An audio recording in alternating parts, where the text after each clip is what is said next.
There's a chill in the air, Jen. It's true. You know, I was driving the other day and I was like, oh, the leaves are starting ever so slightly to turn. I put a second blanket on our bed. Ooh. I know. No, we're not there yet. I'm a hot flash lady. I'm not even flash anymore. I'm just hot, but not that way. Like just all the time. Well, I'm sorry for that, my friend. You know, they put me in a room with like How long 20. does that go on? This is a new thing for me. I also think the air conditioning isn't quite working right at work. But also like they put me in a room with like 20 children who are just like little, you know, they come in from recess and they're, I'm sure, just like 10 degrees hotter. And I'm just like. Oh, you mean at school? Oh, forget it. Like you got all those bodies going through the change. And that, like, and then me also going through the change. Fine, be that way. They're all in there together. They have no idea. I think I told you this, but there's a book coming out. I don't know when. Next year sometime, and it's called Is It Getting Hot in Here? Or It's Getting Hot in Here, and it's a menopause romance. No thanks. I mean, I support you all, but listen, I think representation matters. Whoa. But like, do I want menopause in my books? I don't know. I am going to read it probably because, as you know, I like a thing that does a different thing. Sure. I was on the phone with my agent. Oh, I have lots of things to say. Okay. I was on the phone with my agent earlier this week, and we were talking about Butcher and Blackbird, which we have not really talked about very much on the podcast because that is not for Jen, everybody. Yeah. Corpses are not for Jen. To be discussed. To be discussed. We have a plan. We're not going to talk about it in that episode either. But what I will say is that probably surprising no one who has listened to this podcast for any length of time, like, corpses are not necessarily for Sarah either, but like, first of all, there's no fucking corpses in this book. Sarah, there's a corpse. Sarah. There is a corpse, but nobody's necrophiliaing. Of course not. I want to clarify. Of course not. Of course not, Sarah. That's not what I was implying. Oh my God, headphones. Oh my God. What are we talking about here? It's a romance podcast. Eric's going to be like, not a horror podcast. It's happening. You know, every once in a while, Eric says to me like, you know, guys, I love listening to you all. And like, I produce this podcast and I really am like, I find myself at cocktail parties, like talking about romance novels in a way that like generally everybody just kind of looks at me sideways. But then he's like, and then sometimes you do a thing and I think this podcast is not for me. Oh my goodness. Well, you know what? Thank you, Eric, for your service. Thanks for your service. So anyway, for the record, everybody, we were intending to just release this without producing the episodes and he stepped in. Yes. So we're all better. It's all better though. Okay. So you were talking to your agent. So I was talking to my agent about Butcher and Blackbird, which many of you out there have probably read because it was incredibly popular at in the early days of the summer. And I read cover to cover because it's real weird and I like a book that's weird. Yeah. So that is all to say that the menopause book I will definitely read, and it's getting hot in here and the children are going through the change. And now we're back to where we began. Okay, so we took a little circuitous route there. Yes. Here we are. If you are listening to this episode on Wednesday, September 18th, I believe, then we will be phone banking this weekend. And we wanted to talk about phone banking for like kind of like a couple things, why it's really important. And then what about if you are a person, and there are many of us who are just like, I cannot do this particular task. It is just not my wheelhouse. Okay, so phone banking is really important along with like knocking on doors, right? Like, so basically like there's a lot of research about kind of like what really does motivate voters to like get out and vote. And it's like kind of like the most impactful things are the most personal things. Right? So like knocking on a door and talking to someone is going to be better than phone banking, is going to be better than text banking, is going to be better than, right? All of these things together can really motivate voters in a lot of ways. But as you know, I mean, listen, I get 800 emails a day from politicians and I delete all of them. Right? Like that is just something that is like, you know, like at the bottom of the impact zone. And so that's why they send so many of them. They're hoping you'll open like one, right? Postcards are better than emails because at least it's personal and you get it. And right. So the reason that we phone bank is because we know it is a really high impact voter turnout tool. And if at the same time, though, it's like really hard, right? Like you get a lot of hangups. Sometimes you get people, cursing you out. But then we have people who have these amazing conversations with a voter, right? Someone who didn't know what was going on, learned more, decided to look into it, like was open to listening. Was undecided and then Yes. decides, okay, great, I'll vote for your girl. Yeah, right? So it is also really powerful. And I promise you, our phone banks are the most fun you can have phone banking, right? If there is fun to be had Yes. phone banking, it's over here. Yeah, because at least it's essentially like a digital room instead of, I think people back in the day used to sit around in a big room and do it like literally, right? And, we have lots of authors who give away free books so that like you're going to get a free book probably. You are going to get the sticker from us, like all that stuff comes. But then like in the Zoom, you can kind of be like, oh my God, I just had this amazing call. And people be like, yay, Sarah, you're amazing. And it feels great. So that's why we phone bank, right? So we are going to be phone banking this weekend, the 21st. And then starting October 5th, we'll be phone banking every Saturday until November 2nd, which is like the last Saturday before the election. So if you at all think that you can try it, please join us, bring a friend. You can come for 20 minutes or you can come for 2 hours, right? Like however. You'll be trained. It doesn't use your phone number. Right. And like Jen said, we'll be there with you the whole time. There are a couple of weeks where one of us is not going to be there. So there's a special guest host joining. I still have to decide mine, everybody that I'm working on it. I know.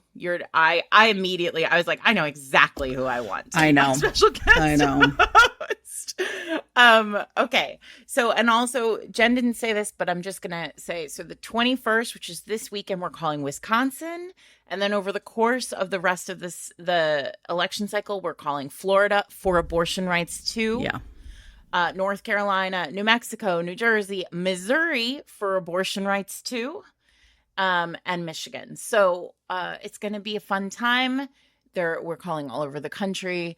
My favorite, do you have a favorite story? My favorite story, I have two. Yeah. I really liked this one from the last phone bank that we did where one of our callers got a guy driving. Oh, yeah. It was a beautiful day in Pennsylvania, and he was in his truck with his buddies, and he answered the phone on speaker and was like, I'm in my truck in Pennsylvania with my buddies, and we're all voting for God. It was great. I loved it. And he was just living his best life, but also very aware of the election, and that was great. Yeah. And then my other favorite is in 2020. It was the runoff election. Yeah. In 2020 or 2018. No, it's 2020. 2020. And someone called John Ossoff's mom. Yes, that's my favorite and too. And that's the best one. Yeah. Yeah.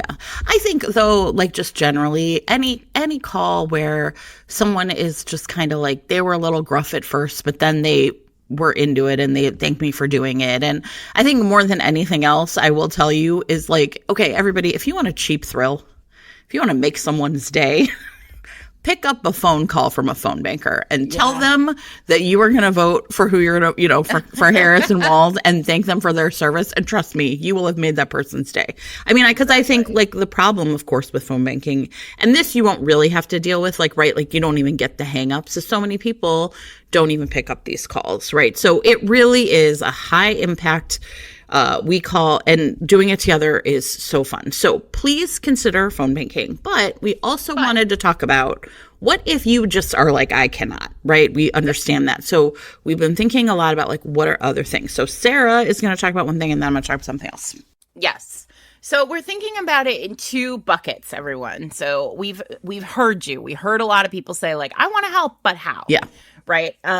So if you listen to our book banning episode, which is getting exponentially longer every year because book banning isn't going away, you heard us talk to my friend Melissa Walker, who is at the States Project, which is an organization that came together after the 2016 election to help flip down ticket seats in state legislatures across the country.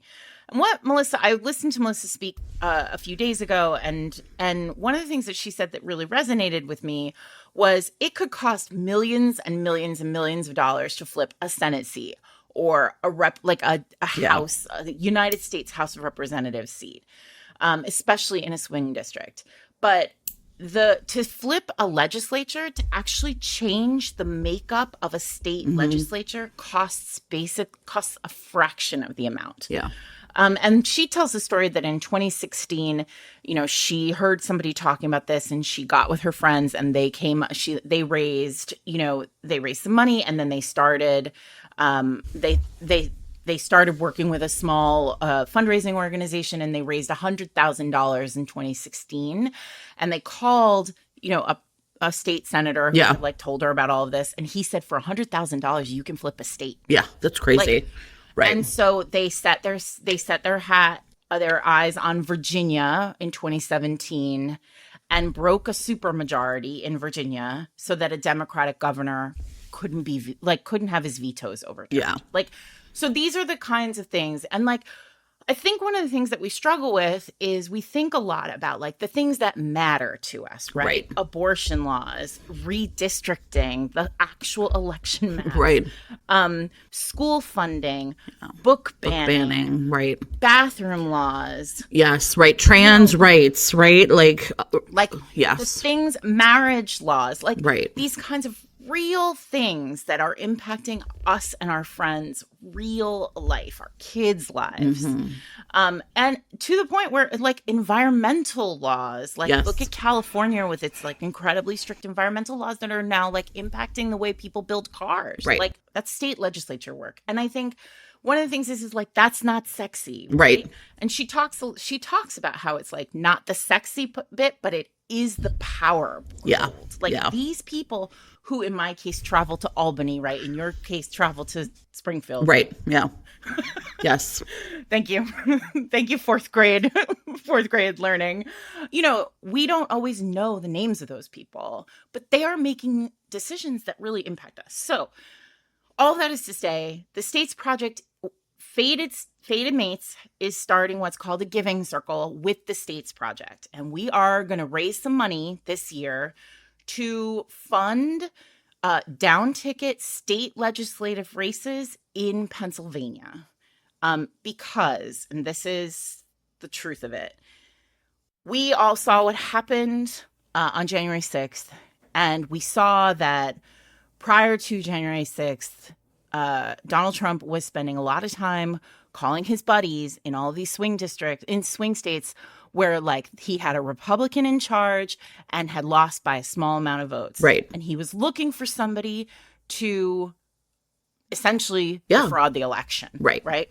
Overturn the election for him and contest the election. And there is a lot of data, and there are a lot of very smart people who believe that if we don't hold Pennsylvania, the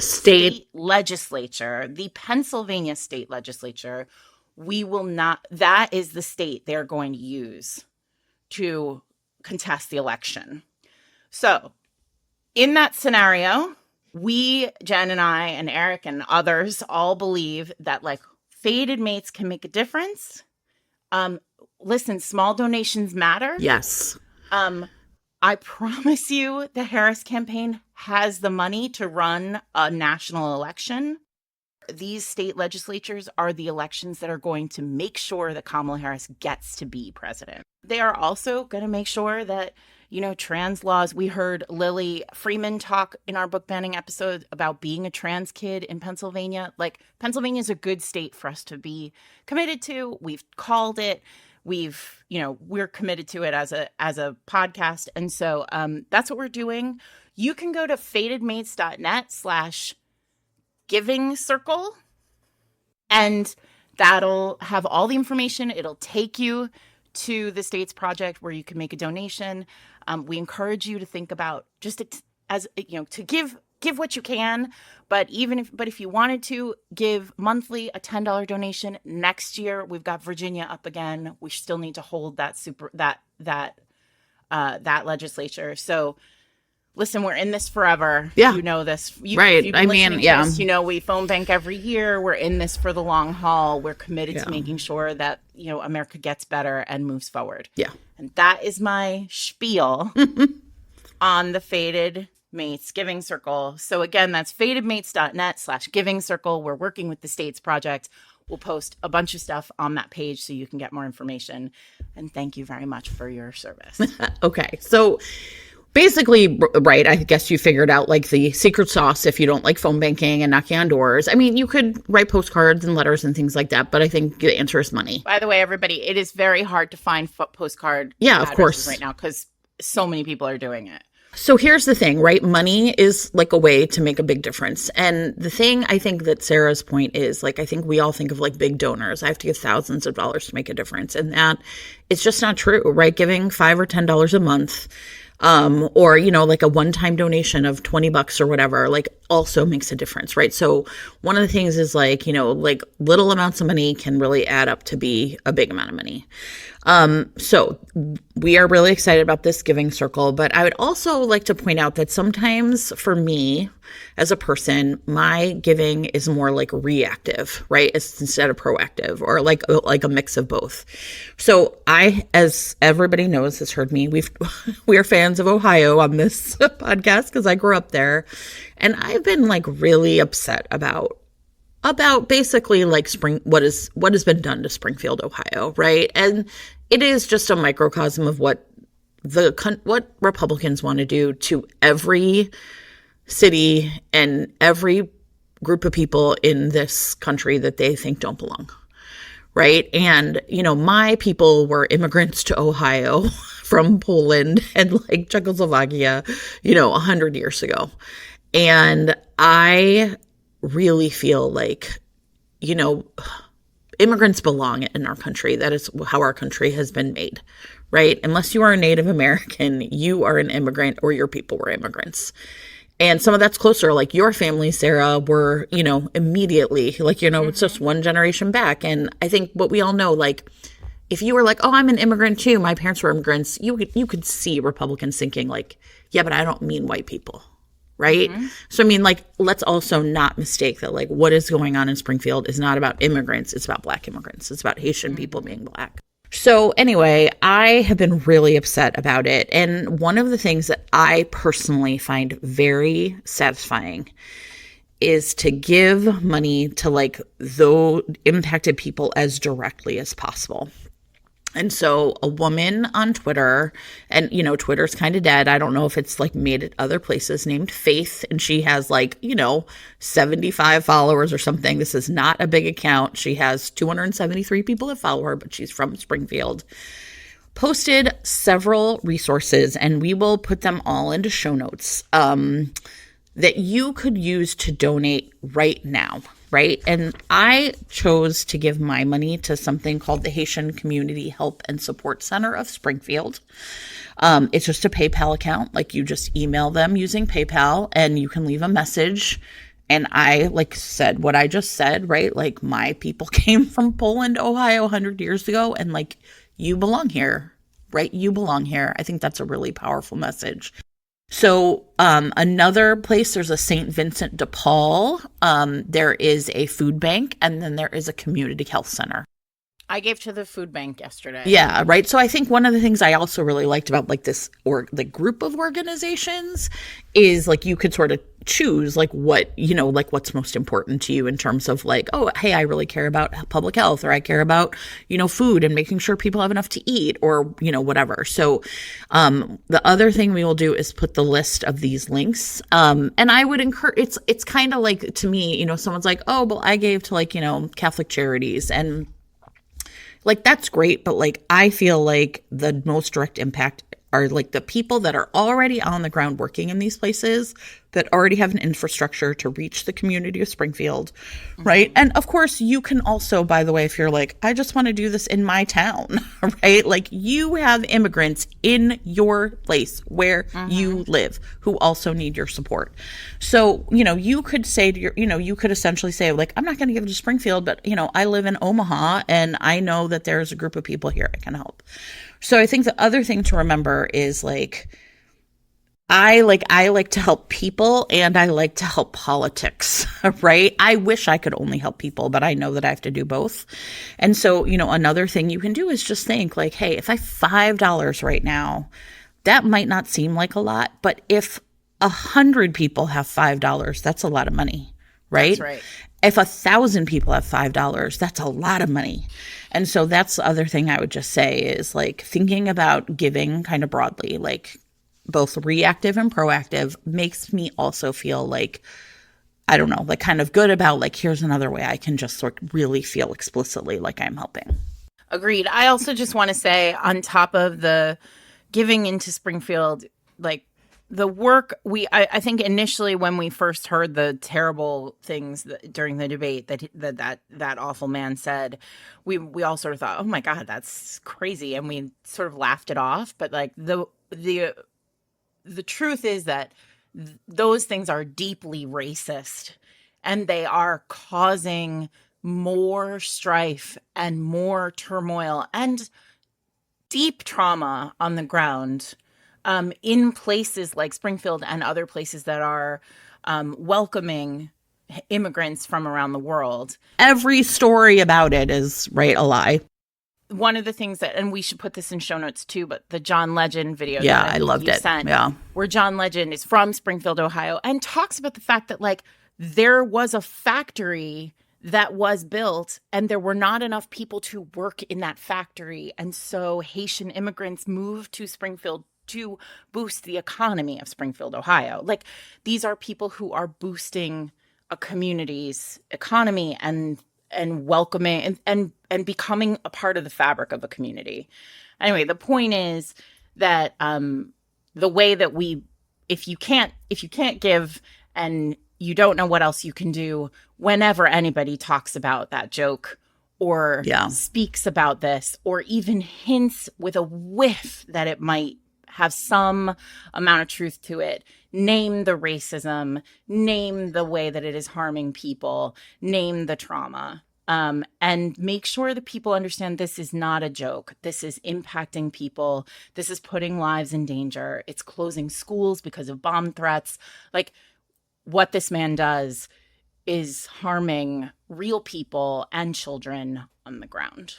I think like one last thing I've been thinking about a lot since like the Proud Boys are now in Springfield is like I think all of us like grew up, right? I mean, we're like probably, I'm the oldest person on this podcast, right? Okay. So I grew up, right? Like with like stories about like watching like the sort of story of the civil rights movement, like it was like past history, right? Like watching like the fire hoses and the dogs and watching and I feel like really strongly that like we are essentially experiencing that again, right? Like this deep-seated, unchecked racism and white supremacy and saying like when we say our country, we mean white people only.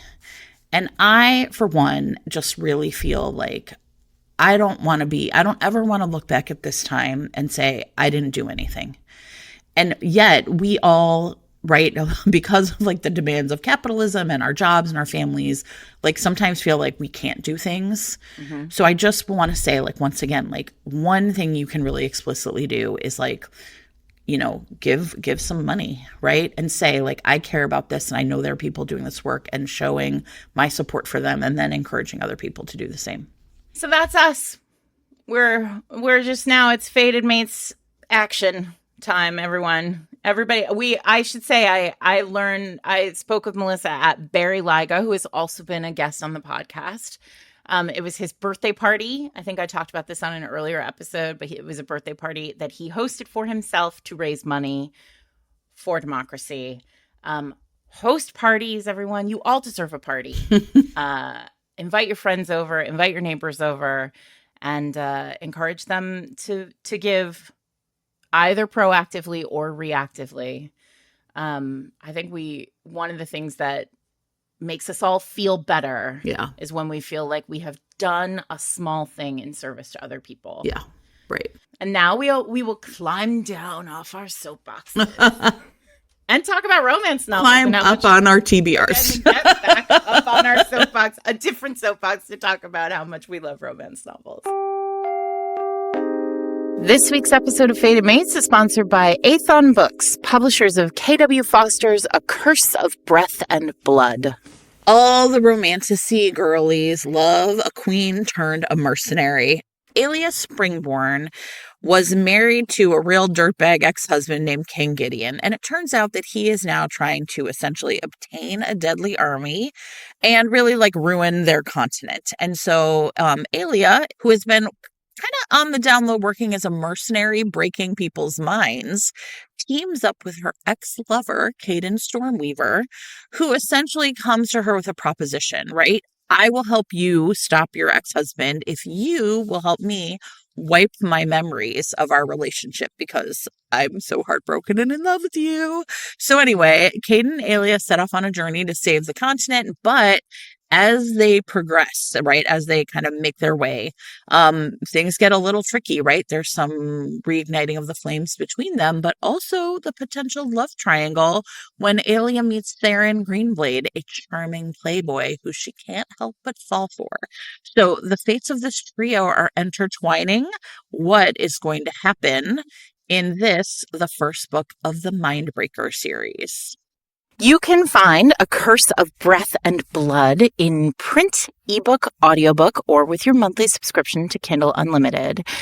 If your podcasting app supports it, you can click on the chapter title to be taken to buy the book. And thanks to Athon Books and KW Foster for sponsoring this week's episode. This week, we are doing a really fun thing that we have done in the past, and I think people really like it, which is just like talk about books that are coming out this fall that we are excited to read. In some smart podcasting apps, you can look down and see like the covers go by, especially on an episode like this where we're probably going to talk about 50 different books, right? We are. I have a giant Yeah, I do stack of too. them next to me. So the best thing to do, everyone, is to go to the website and look at the photo array, and that is where you are going to find I promise every book we mention, you will see a cover, and I put them in order, the order that we talked about them. And so hopefully you can be like, oh, it was after that one and before this one, and kind of like narrow down your search that way. Yep. Yeah, I don't think the images are going to be able to keep up with the sheer volume of books that we are hoping to mention today on today's episode. Nope. So these books will be published in between essentially late. There's going to be a couple August ones that's weekend or early September, all the way through to December 31st. So we're just really looking at books that are coming out the end of the year that are going to get you through fall, the holidays. But, right? Point of order. Yeah. In order to keep things tight. Yes. We are. Oh, yeah, that's what we're good at. We're going to. We're very bad at this. We're going to try. In order to keep it down, we're also, you'll notice, like this season, we're giving ourselves a little more freedom. The episodes are getting a little longer. So you might take you 2 walks instead of 1 to listen to a whole episode. Congratulations. You get to hang out with us more than once a week. But in order to keep it tight, we are not going to talk about holiday romance because we're doing a holiday romance episode. And we are not talking about, we are talking about Halloween books because our Halloween episode is like not quite Halloween-y. We're going to do paranormal in this batch. Yeah. Right, exactly. And I think what it is interesting, though, because a lot of the books on my list are, like, it's so funny because all of the, like, kind of Christmas and Hanukkah books all come out, right in September and October, right? So you have time to read them before you buy them and because we just put them on the can't pile. help it. We have to dive right in.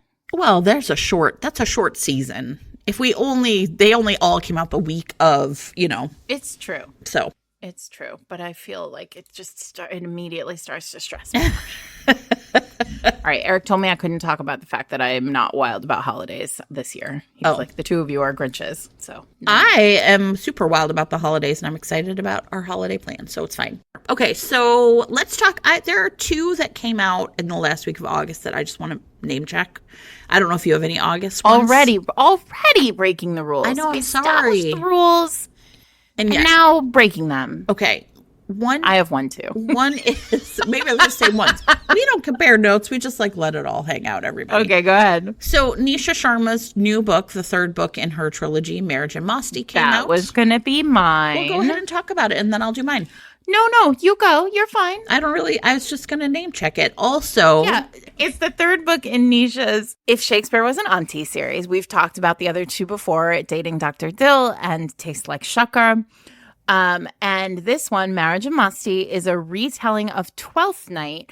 And we're back to that sort of like big friend group that she's been developing over the course of the 3 books. All the aunties that are named for South Asian romance authors who are meddling and fun. The aunties, not the authors, but maybe the authors too, who can tell.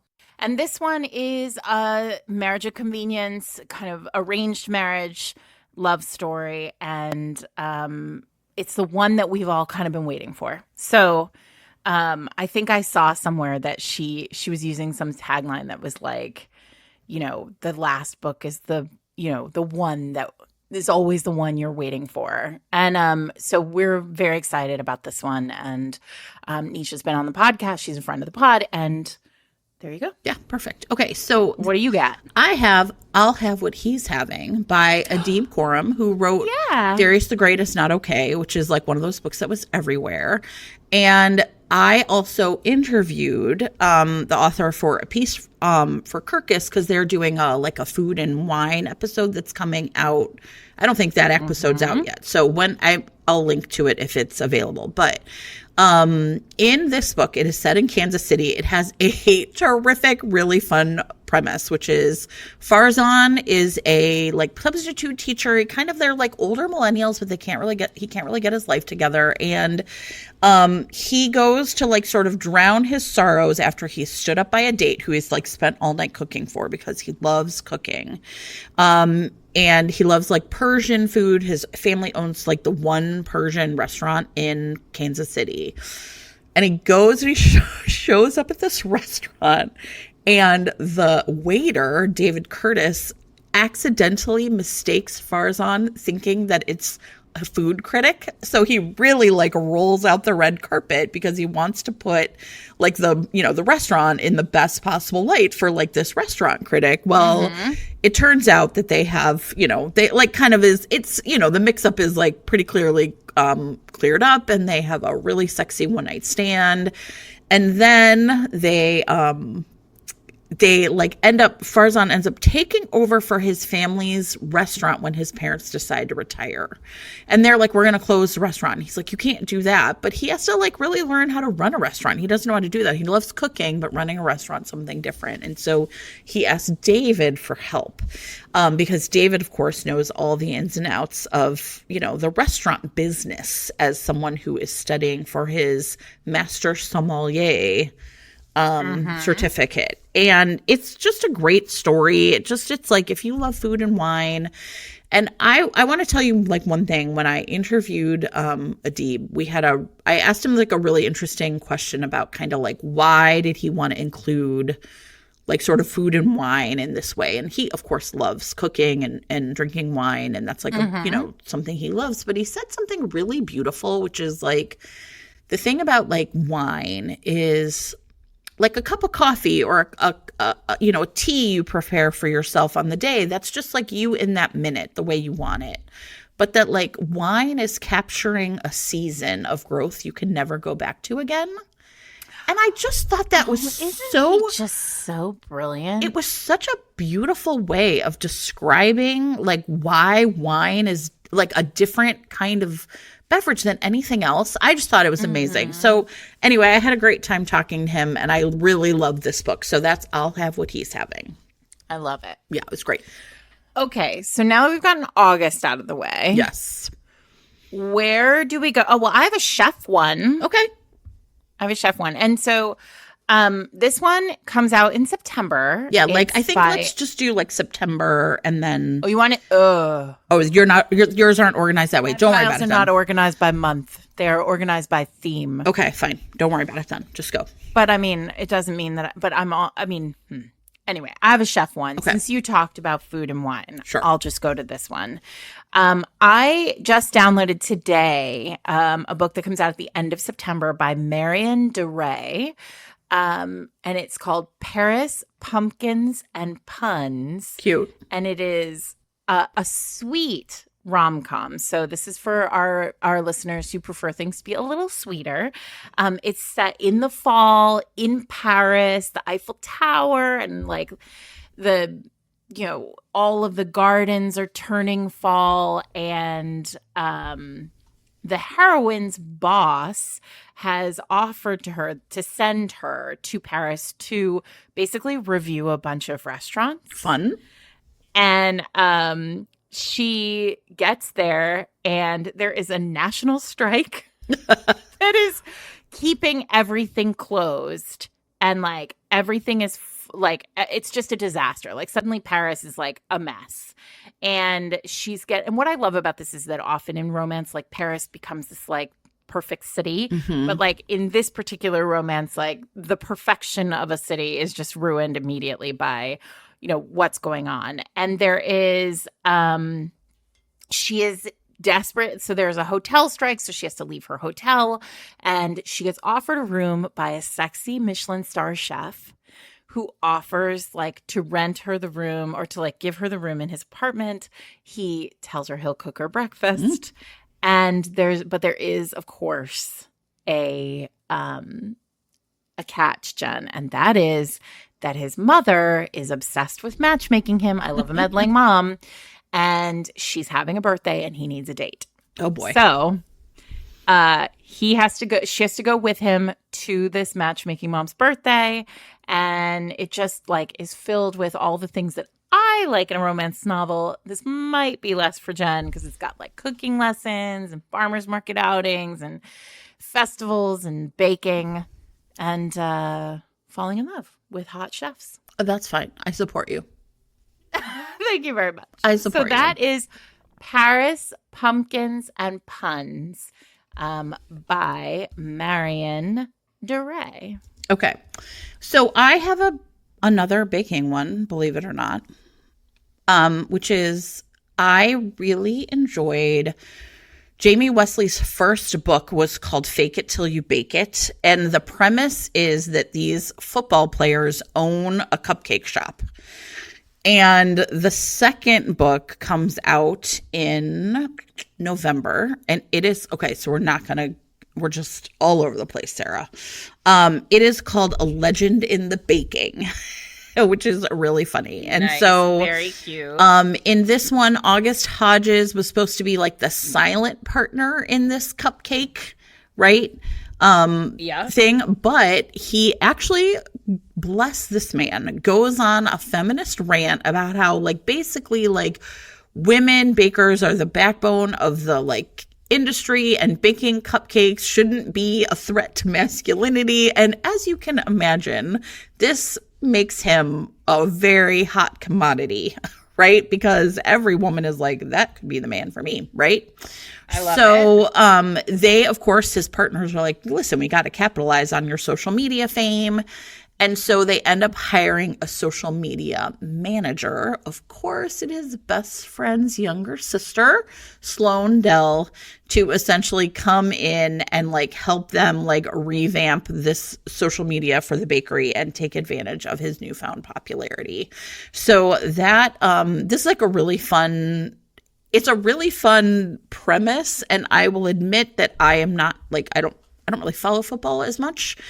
And so I had no idea that like this whole premise is actually based on apparently a couple football players own a bakery in, I think, Austin. So that's like a real thing. So that's, oh my gosh, A Legend in the Baking by Jamie Wesley comes out in November. Perfect.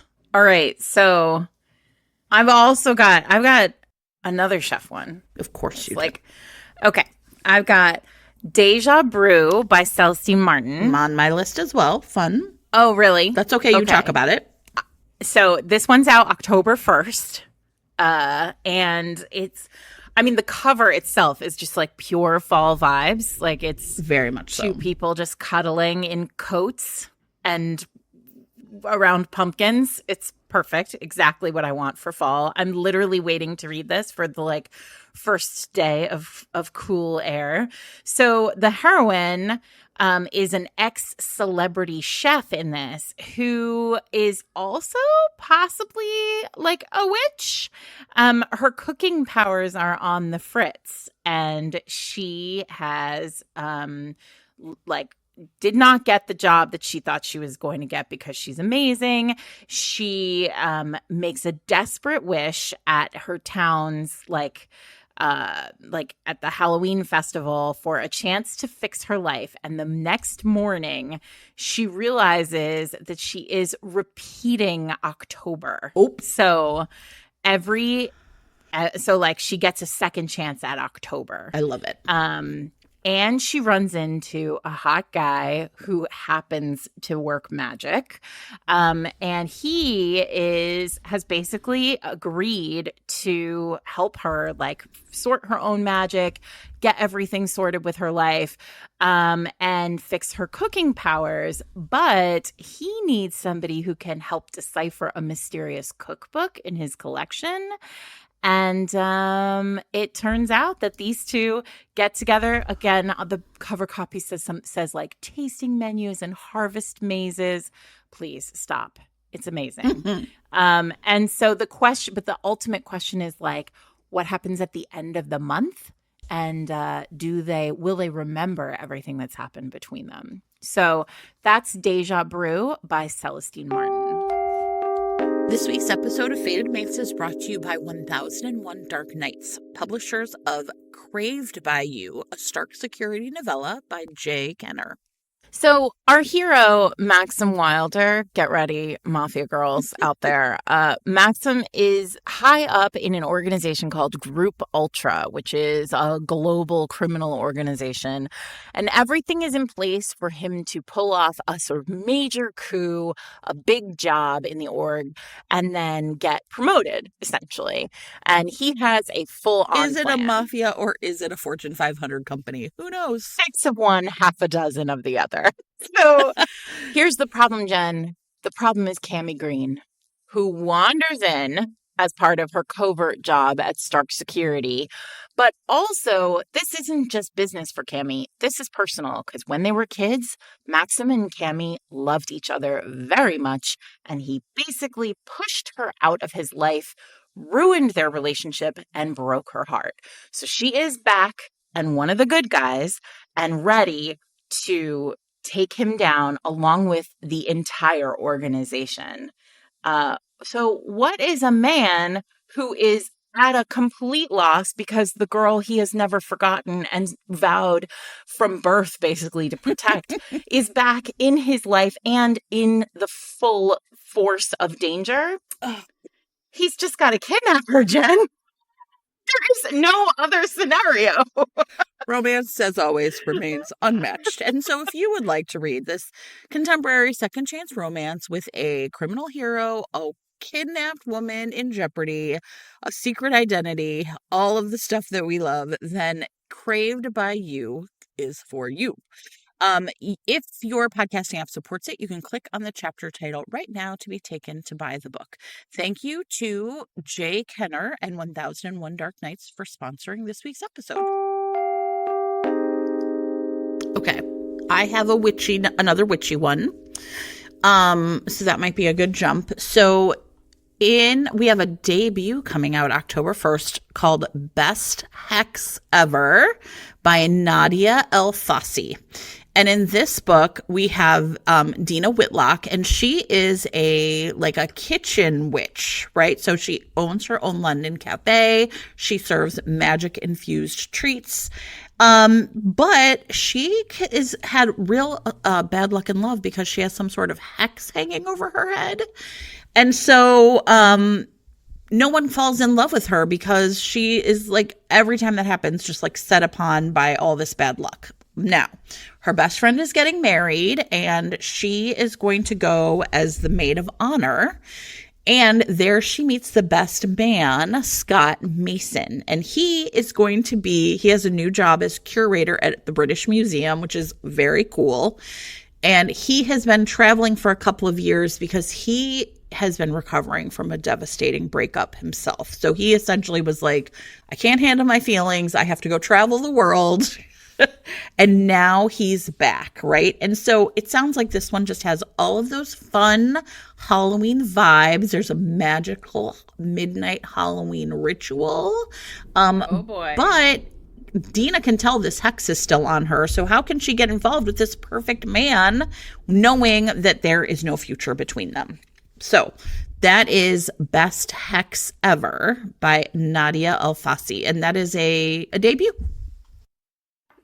Okay, so I have a bunch of fantasies, so I want to stick with contemporary. Okay. Before we move over there. And I want to talk about Love in Bloom by Lucy Eden. So this one is another small town rom-com. And the premise is that the heroine's like a hotshot city Atlanta area publicist, and she has in one day, this is a classic romance tee up, and it gets me every time, Jen. In one day, she has lost her boyfriend, she has gotten fired, and she has inherited a farm. Oh no. So she doesn't have any choice. She flees to this new farm, which is in Green Acres, Georgia. Amazing. So, I mean, stop. I'm already there. And discovers that, like, the moment she turns up, like, she's inherited this farm, everyone in town hates her. You know what this reminds me of? It's like Baby Boom. Oh, like, listen, A+. It's like, if you love Baby Boom, this is the book for you. Everybody in town hates her. She is not, like, flat out not good at farms. And the farm's manager is like this handsome dude who is basically just like watching, like hanging around just to watch her fail. But of course, she realizes that like this farm, so she invests in it. She's like, I'm going to make it work. Like, this is my chance to prove myself to basically myself and everyone else. But something gets weird. Like, she realizes that the farm doesn't sell anything. She isn't sure like why it exists or like what is really happening there. The hero, the farm manager, is like a little bit cagey about like what's been going on this farm. And there's this sort of sense that like everyone in town kind of knows a secret about the farm that she hasn't quite figured out. But then when it's sort of threatened, then she realizes that like, and everybody starts freaking out that like the farm might have to close down, and she has no choice but to figure out a way to save it. And the question is like, what happens in this book, and how does she and this sexy farm manager work it out? Who knows? So if you like, love in a barn, I think Lucy Eden's Love in Bloom might just be for you. Super cute. Okay. She inherited something. So I have Adam and Evie's Matchmaking Tour by Nora Nguyen. And in this book, we have Evie Lang's life essentially is in a shambles. Her beloved auntie has died. And again, classic setup. She is fired from her poetry professorship by her secret boyfriend. So he did her dirty. She doesn't really, her inspiration is gone. She doesn't really have any income. And she's stuck in Ohio, which made me laugh. I was like, oh, I got to read this. Right. And so she's just like, what am I going to do? And then she gets this really surprising letter from essentially her estate, like her beloved auntie's estate. And she has been left the deed to a San Francisco row house, which is like Evie grew up and spent all this time and like loved being there. But the catch is to inherit the San Francisco townhouse, which, hello, we all want. She has to go on a pre-arranged matchmaking tour in Vietnam. And this is like where, that's fun. Right. Like, and so this is essentially like she's never been able to sort of visit her family's native home. And right. And meanwhile, Adam is working for his sister's elite matchmaking business.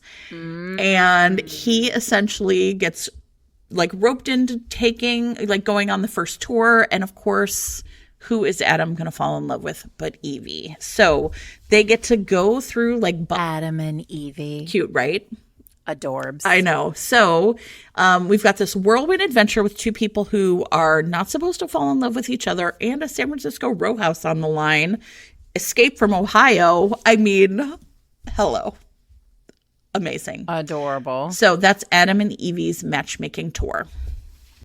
I'm just trying to figure out which one I want to go to next and if I can connect it, but I'm not sure I can. I know. Sometimes you can't connect it. It's fine. I know, but I hate losing that game. Oh, Sarah. I don't have a way to connect it, so I'm not gonna. But another book that just came out last week, so early September, squeaking in under the wire of the rules, not breaking the rules, is Angelina Lopez's Give It To Me, which is an anthology of short stories by, everybody knows I love Angelina. They are, each one of these short stories is so sexy. Jen, there's one where like it's only like 10 pages long. They don't actually have sex, but you're like, oh my God. It's like, there's just every page of this book is just like the tension, the sexual tension in these books, in these short stories is really terrific. So this is called Give It To Me, Sexy Tales About Women Getting the Good Loving They Deserve. And I am deeply for it. I will tell you what. There's one with a jewel thief.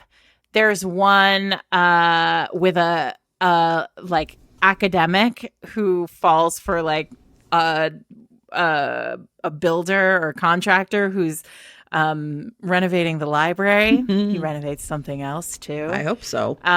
There's a divorced soccer mom with two dudes. And there is a sexy Hollywood action hero and a stressed out CEO. Amazing. So listen, I love this for us. I love this for us. Look at this. I have some books, but clearly you are on a whole different set of book receiving. She's holding up actual books. And I'm like, I looked on NetGalley. You know why? Because I'm so bad at yeah. Or listen, everybody. I mean, like you all love these episodes, so we do them. Yeah. And I'm really grateful that we do them because I am so bad at just if I download something on NetGalley and I put it on my Kindle, disappears. I'm not going to read it. Like it's just going to float away. Mm-hmm. So when the publicists out there, bless the publicists. Yeah. When they send emails, I'm always like, hey, I'm so sorry, but could you send a paper copy? Yeah. And like, I'm very lucky in that often they say, yes, sure. Right. And then I literally build a tower. Yes. And then we talk about them. In my office. And then we talk about them. Perfect. So anyway, I highly recommend that as a strategy because then I have a tower of like. And I can look at them. Yeah. Smart. Exactly. Okay. I'm going to start doing that. All right. So everybody, since you said short stories, I'm going to talk about a new kind of like romance imprint coming to the block called 831 Stories. And everybody, full disclosure, I have done some editing for this outfit. Although the book I'm going to talk about, which is their first book, I had no part of, so it doesn't feel too weird. They are, Claire and Erica are like two women who just like love romance, and they have created their own little imprint called 831 Stories. And the thing that I really like about all of the books I've worked on, and it sounds like this one too, is they are novella length. So they're not like, you can just like really sink in. And, you know, this one's 175 pages. Their first one's called Big Fan. And it is, sounds so cute. So Maya was like essentially a political, anyway, Claire and Erica are the two women who founded this and who I've worked with. And I think they just really want to make romances that have like fresh, like a fresh young feeling, you know, that are kind of sometimes like not always following all the romance rules and trying some different things. And because they're not as long, you can just sort of be like, okay, hey, this is a great afternoon read. In Big Fan by Alexandra Romanoff, Maya was think the good wife here, a rising star in the political world until her ex-husband, who was like, it sounds like a Kennedy, right? Basically, had a high-profile sex scandal. Dave Grohl nearly derailed her career because she essentially goes down with his ship. And so she is like really struggling to find a job. And a gubernatorial candidate essentially agrees to take her on, and she's just going to like leave all that drama behind. But in a weird coincidence, she also is contacted around the same time by a guy named Charlie, who is the lead singer of a group named Mischief. It was like her boy band that she and her friend like essentially were like the head of like, you know, the Mischief, I don't know, like, you know, whatever. Like, so he's like, can you help me? I'm going to restart my career. And you were so instrumental when you were like young. And now I know that you're like in, you know, a really up and coming kind of, you know, publicist, you know how to do all this stuff. Well, it turns out that there is some sort of alignment in like what he is interested in doing and her new candidate. And so like, there's all these reasons that they have to be together. So it says Maya's not about to ditch her political ambitions for a teenage crush. She would never, which I love. But can she leverage Charlie to draw attention to the politics she cares about? So that is Big Fan by Alexandra Romanoff. Love it. I love anything right now that's got politics in it. Okay. I have another one that I can't connect, but sounds like very fun. Okay. So I want to talk about Kate Robb's primetime romance. Okay. Which seems like perfect October vibes because it has it's out this week. Or it came out earlier this month in September. But it what's cool about it is it has this sort of like magical feel to it. So the heroine has been divorced on the eve of her 30th birthday. She had this sort of like whirlwind kind of terrible marriage in her 20s.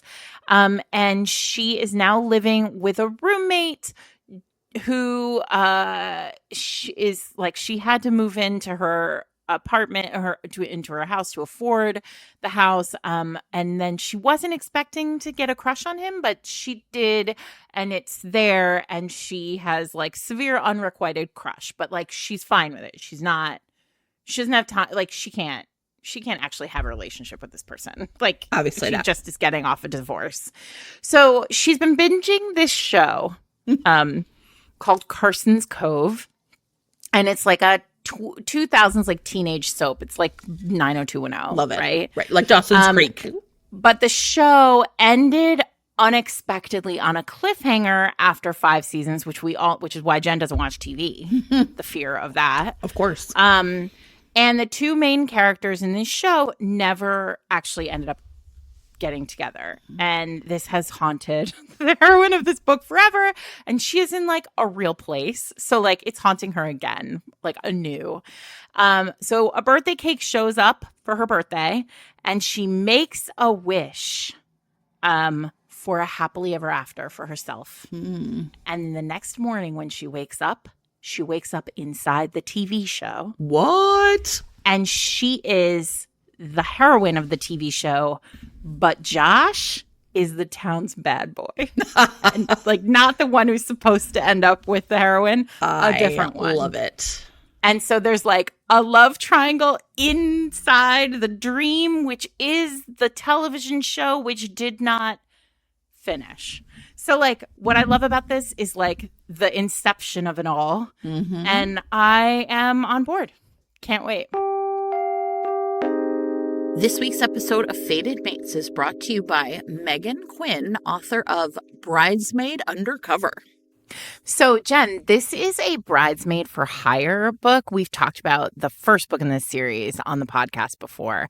And the premise of this one is really delicious. Everly Plum heads up the bridesmaid for hire program. And what that means is essentially they hire out bridesmaids to brides who like need extra friends to like fill out their wedding party, or need friends at all, or like need somebody to manage difficult family. Just like you can hire one of these bridesmaids to just come in and make everything just a touch easier when it comes to your wedding. So Hardy Hopper, one of their billionaire investors, approaches Everly for help with his friend's wedding, and everything seems normal, but he has an extra assignment for her and kind of a special request. His ex-girlfriend is going to be the maid of honor opposite himself as best man. And he's still hung up on her, Jen. Uh-oh. So he's enlisting Everly's help as a slide-in, like, substitute bridesmaid to help him win back his ex-girlfriend.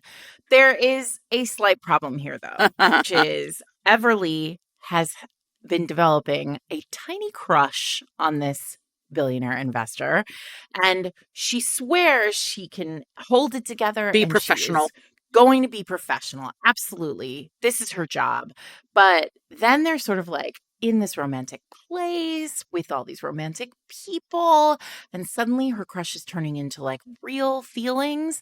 And Hardy is starting to notice that he clicks with Emily and like isn't that interested in his ex anymore. And what will happen? I am not sure, but I know Megan Quinn is going to make it awesome. So if you would like this workplace romance with all the rom-com funny feelings, then you can check out Bridesmaid for Hire. It is available in print, ebook, and with your monthly subscription to Kindle Unlimited.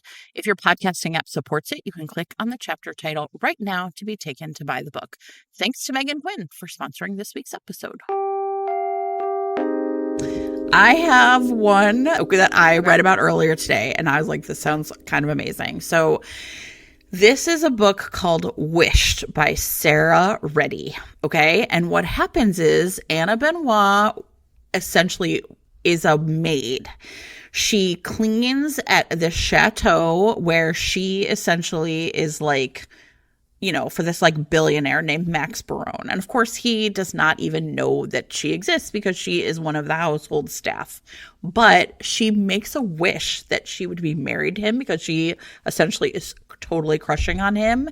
And when she wakes up the next morning, she is married to him. And in fact, right, everyone else believes the story that they are married. They've been married for a long time. They've been happily married for years. It was passion, it was romance, it was love, but she is the only one who knows that in fact she is a maid and he is a billionaire, and this never happened.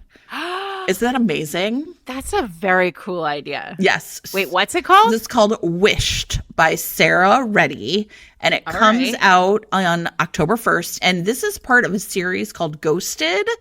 And I think actually, I am not sure, like, it sounds like, you know, in all of these, there's like some sort of like magical kind of realism action happening almost. I also have one more like that if you're... I can go and then we can come back to it because I think you'll.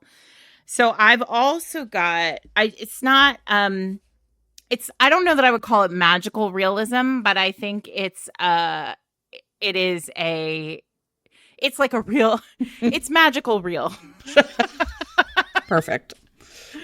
Okay. So the premise of this, so I want to talk about Fang Fiction by Kate Stayman London, who many of you probably know because she wrote One to Watch, which is a book I really loved about a plus-size character on a reality TV show some number of years ago.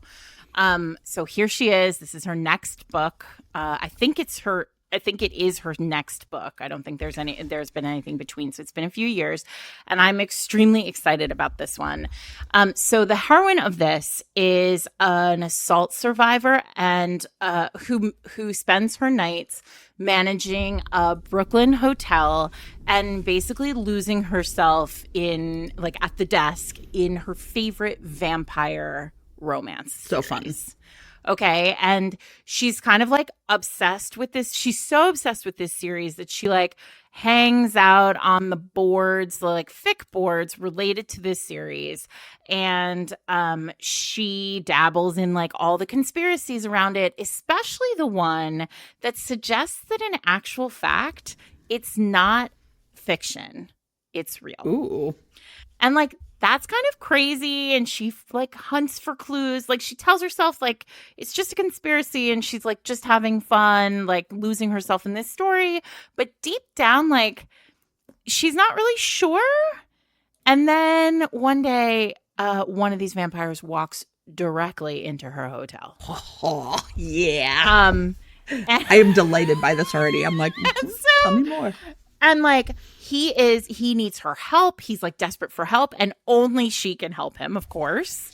And he brings her to a secret island where it's always dark and the sun never shines and there are deadly vampires. And like she's full on falling in love with him.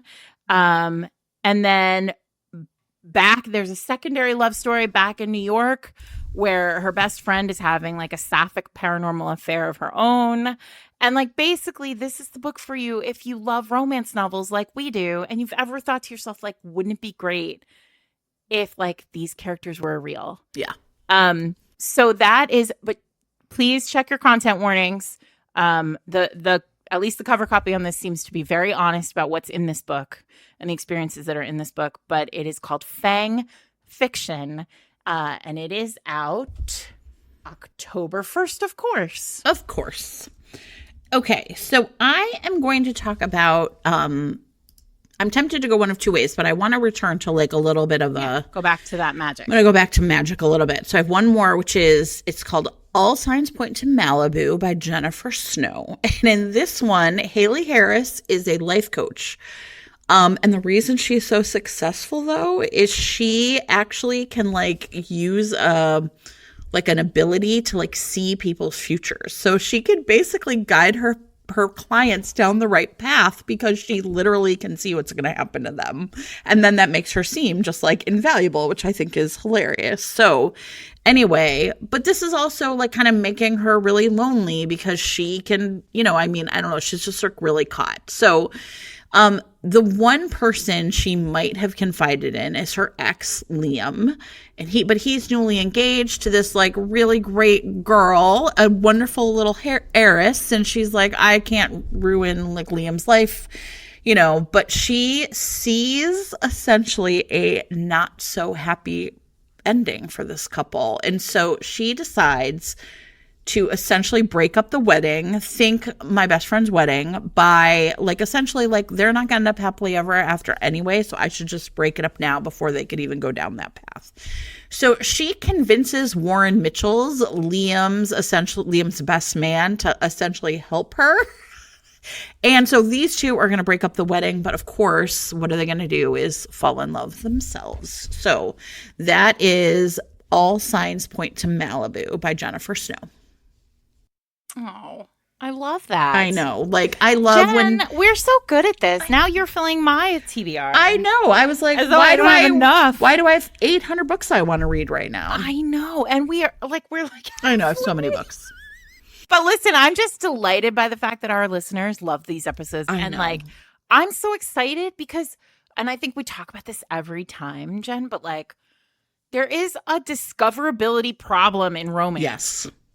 And it continues to be a problem because you will all notice there are way fewer independently published romances on like that we talk about this year, like on these episodes than we do on normal Fated Mates episodes where I feel like it's hard to know, like right? At least a third of the books we talk about on normal episodes are indies. Because it's hard. It's hard to find books. It's hard to know what's coming out. If we're not following you or, we don't happen to see that post that floats by, we just don't know that your book is coming. But right. We do love it and we do read them and they usually get popped into the regular episodes, right? Episodes. Which also, it's not like people don't listen to those. Sure. But of course. Anyway, it delights me that everybody loves these episodes because all I want to do is hear people tell me what books are coming out. Exactly. You're like, listen, that's all I want.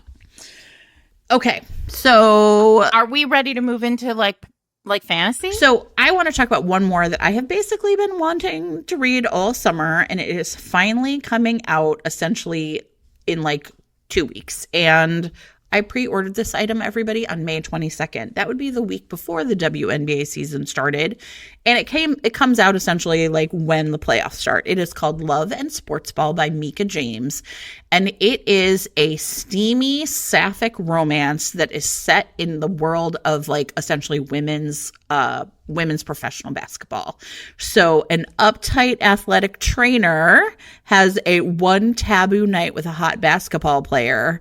And so Khadijah Upton is essentially starting her dream job as an athletic trainer for the Atlanta Cannons. Then she has a one-night stand with a beautiful stranger. Girl, you are in a romance novel, because now that is about to be somebody you meet on your first day on the job. And that is Shay Harris. Now, do I have questions about how an athletic trainer could not know that this beautiful tall woman is a WNBA player? Sure, but I don't care because I want it. And maybe she's just not athletic. Look, she's not athletic. Some people are not athletic. Anyway, whatever. Shay is a player, and Khadijah is not really interesting in being in one of like Harris's honeys, like, right, like the group of women that this like WNBA player is like moving through, like just like all the beautiful women in Atlanta want to be with her. So the part of the reason I'm really excited and I really love this book is like the WNBA, everybody is like, oh my God, so much lesbian drama, to be honest. And so many like really beautiful women who are like couples, and one plays for one team and one plays for the other team. And so I just think it has been kind of nuts. There's so few books about women's basketball. And this is, as far as I can tell, the first one that is a sapphic romance. And that is very much like the whole vibe of the WNBA. So I am really excited to read it. So that is Love and Sports Ball by Mika James. And that one comes out September 24th. So that's next week, everybody, by the time you hear this. Okay. Cute. Love it. Love it. All right. I've got a YA contemporary. Yes. Tell me about it, because I also have a YA somewhere in here. Okay. I have Paya Mehta's Romance Revenge Plot. So Stop cute. Look at that. Stop it. It sounds so great already. Preeti Chibber, who has written some superhero books before. I think this is her first YA romance. But Payal Mehta has had a crush on this guy, Jonathan, ever since he smiled at her in freshman Spanish class. And who among us do not know about that exact experience? So she's had a crush on him since freshman year, and then it's junior year when this book starts, and she finally musters up the courage to talk to him, and she's like, will you hang out with me? And he throws up all over her shoes at a party. Oh no. But then Jen, he's like, I'm so sorry, let me make it up to you, let me take you to lunch. And she thinks, here's my chance. John is in it to win it with me. I'm going to end up with this boy. It's destiny. And she gets a very rude awakening that he like thinks of her as like that Indian girl instead of like that girl I like. And so she decides she is going to win him anyway. She like doubles down. She decides to like de-Indian herself. And, erase all of those parts. And she even ropes in her arch nemesis, Philip Kim, because she thinks that this is like a perfect plan and he's going to help her. And Philip, of course, is like, this is ridiculous. This is a ridiculous plan that ends, even in the best case scenario, ends with you not being who you are. Like, and Philip sort of speaks truth to her, but she won't listen. And of course, we all know how this goes. Payal figures out that like, maybe the boy she's after, who wishes she was something else, is not the boy she should be with. Maybe she should be with this delightful Philip, who is kind of great and not as terrible as she thought he was. And maybe he's the one after all. I love it. Why romance is so angsty and good. I know. It's all big feelings. This is Payal Mehta's Romance Revenge Plot by Preeti Chibber. And yeah, this one is for you to buddy read with the kids in your life or read for yourself because YA romance is for everyone. That's out in September, that book. Yeah, I have a YA coming out in October, and this will be a nice transition to like paranormal romantasy afterwards because I'm talking about The Dividing Sky by Jill Tew. That's Tew. And this is like a sci-fi romance, a sci-fi YA romance that comes out in October. Notably, it is published by Joy Revolution, which if you remember our YA romance episode with Nicola Yoon, that was like the imprint that she was starting at that point. And this is like the first Joy Revolution book I have seen like kind of coming my way. I don't know if I just have missed them or not paid attention. So in The Dividing Sky, the year is 2460. Which is wild. And 18-year-old Liv Newman essentially lives a low-class life in the metro. And her job is something called a proxy. And what she does is she has a chip in her brain that she can use to sell memories to wealthy clients. Maybe. Oh my God, it's like that movie. Yes, it's Arcane. Strange Days? Or it's, yeah. So this is like so she's like a memory merchant, right? So the thing that she's doing though is she can essentially, it's like a little illegal, but she can give them like happier memories. And so when a customer gives her a huge amount of money to go on an assignment in no man's land, she agrees because this will be her ticket out of like this low class life she's leading, but she has to survive. Now, meanwhile, hot on her tail, right? Because she's breaking laws, is rookie forceman Adrian Rao. He is like a real Law and Order type of guy, and he discovers there's this renegade proxy out there, and whatever she is doing is messing with people's brain chemistry. So he is like, I am going to take care of her. Don't worry about it. He tracks her down. Sarah, her memory is gone. So he's like, can I condemn her? She doesn't even know what she did. So so when he finds her, she has no memory. So she goes on this like walkabout for this big job, and whatever it does wipes her memory. Like wrecked her. Yeah, and so now these two, now he's got to protect her, of course, and they have to figure out what's going on. So it's like, who am I? Who did this to us? And of course, they're growing feelings for one another. So this is a YA romance called The Dividing Sky. And like I said, comes out early October. And it's one of these Joy Revolution books. So I'm super excited about it. This week's episode of Fated Mates is sponsored by Lumi Gummies, free THC gummies delivered legally nationwide.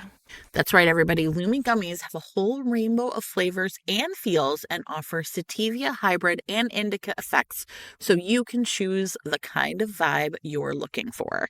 The kind of vibe I'm looking for, everybody, is often like sleep, right? This is like one of like a primary way. Like I wake up in the middle of the night and I feel awake and I might take a gummy to help me get through. But I think a lot of people also really find it is like mood lifting, just like that general feeling of like anxiety that we are all living with right now. Right. And I think that that is like such an appealing way for me to just kind of like manage that a little bit. So go to lumigummies.com and use the code FADED50 for free gummies with a limited time $50 off coupon. If you're listening to this on September 18th, you're fine. But if the code, that code no longer works or times out, you can still use the code FADEDMATES for 30% off any order. You can find Lumi Gummies again at lumigummies.com and use the code FADED50 for free gummies with a limited time $50 off coupon. Or if you're listening to this podcast anytime after the fall, you can use the code FADEDMATES for 30% off anytime. Thanks to Lumi Gummies for sponsoring this week's episode. All right, well, we're going to talk about this a little bit later in the year, but Sophie Jordan has a new book out called The Fire in the Sky. It's out the last week of September, so that's next week for those of you who are keeping track. And this one is about a young woman who has been raised as a servant in an aristocratic home, in a royal home, in a royal household, and she sort of believes that she is nothing, like she is nothing but a servant. But she discovers that she is that so in this world, the theory is that dragons have been destroyed and essentially rendered extinct by hunters. But she discovers over the course of this book that dragons are not, in fact, extinct. They are just in hiding from humans and able to hide from humans. When she is sort of forced to marry a kind of mysterious, villainous, possibly bad guy, she discovers that something is up with him and he is awakening something within her that might just breathe fire. Ooh. So that's called Fire in the Sky. We'll talk about it more with Sophie Jordan when she is here later in the season. Okay. I am going to, it's not quite romantic-y, but I'm going to like take a brief spill to talk about like a little more sci-fi. I really like sci-fi more than fantasy, everybody. Sorry. There is a book coming out called Twisted Shadows in December by Ali Theron. This is part of the Sugar and Vice series. And I think it's like essentially like almost like paranormal romance. The first book is called Liar City. I loved it. Everybody loved this book. This is like one of those books like low-key, you mention it and if people have read it, they're like, oh my God, that book's so good. And Reese is an empath in this series. He's one of the main characters. And so he works essentially with the cops and he gets essentially this call in the middle of the night that his detective that he like works with needs help.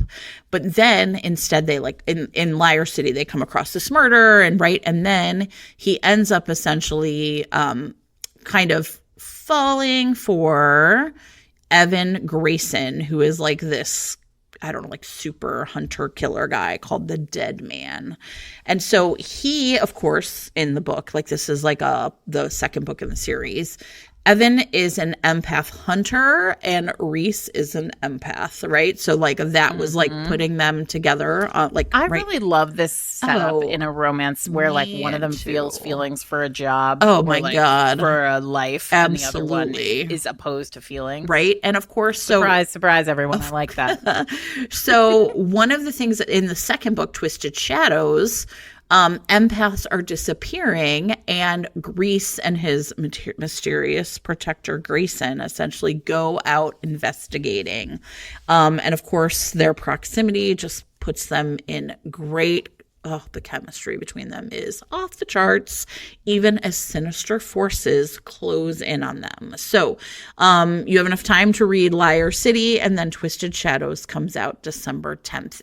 That's by Ali Theron. I'm told this is not like a total romance, but I do just want to call out that Karen Marie Moning has a new book out in a new series this season. So this one is out in early October. It's called The House at Watch Hill. And it's an inheritance book.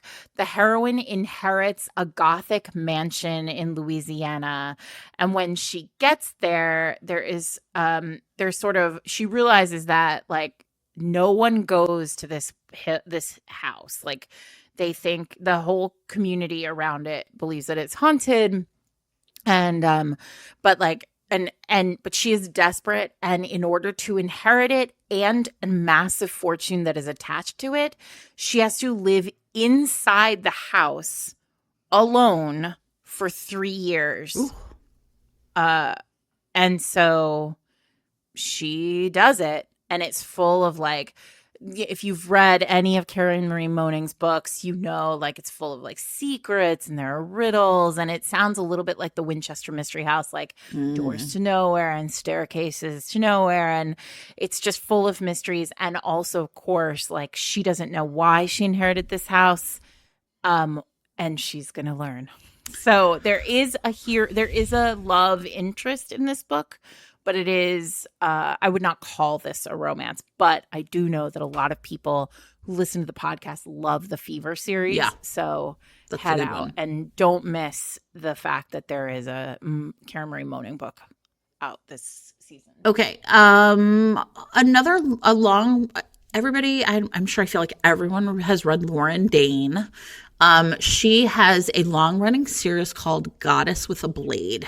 And in this series, Rowan Summerwaite is the main character. She essentially has unfinished business in the 8th book, which comes out this fall. With her, she was once a loner, but she, like, in the course of the series, married Clive, the scion of the vampires of North America. And she has these gifts have been bestowed upon her by a goddess. And so she is becoming more and more powerful. Like, this is like a big, like, think Kate Daniels, big, like, kind of series, urban fantasy series. So in this 8th book called Blood and Magic, essentially she is, and her new or kind of emerging kind of strong powers are being pitted against the conclave of witches and the vampire nation.